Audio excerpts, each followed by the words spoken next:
Le ministère public requiert, au regard des faits, la disqualification, Madame le Président, du crime de vol avec violence en celui de délit de vol aggravé. Déclarer les nommés Kumba Charlie, Bini Alric, Fred, Bayon Bouga Orphée et Odumuduka Will coupables du délit. Coupable du crime de vol avec arme apparente. Déclarer Kumba Charlie coupable du délit de conduite sans permis.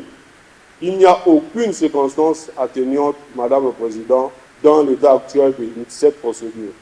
Il faudra ensuite, Madame le Président, les condamner à 20 ans de réclusion criminelle et à 100 000 francs d'amende chacun. Ce sont les réquisitions du ministère public à l'endroit d'Andro Samuel Odominduka, Orphée Owen Bayon Mouga, Alric Mbini et Charlie Kumba, 4 compatriotes poursuivis pour les délits de vol aggravé commis sur Dame Dalia Charlie Nagangan Koma en octobre 2018.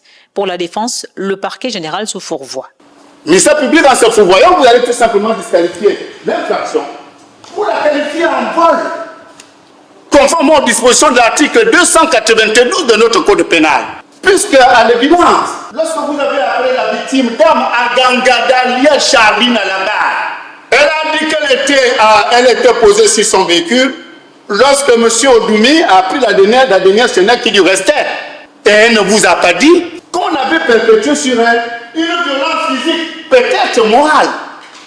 Et ils ont également bénéficié du fait de doute. Il y a un adage qui dit que le doute profite à l'accusé. Et le doute est clairement établi, puisque vous-même vous avez constaté que je commence par le doute. Vous avez constaté qu'on nous a parlé du couteau, mais ici, mis par là-bas, le ministère public, avec les envolés, il y a eu un couteau. Mais à la réalité de fait, ce n'était qu'une paire de ciseaux qu'on dit avoir trouvé 4 jours après.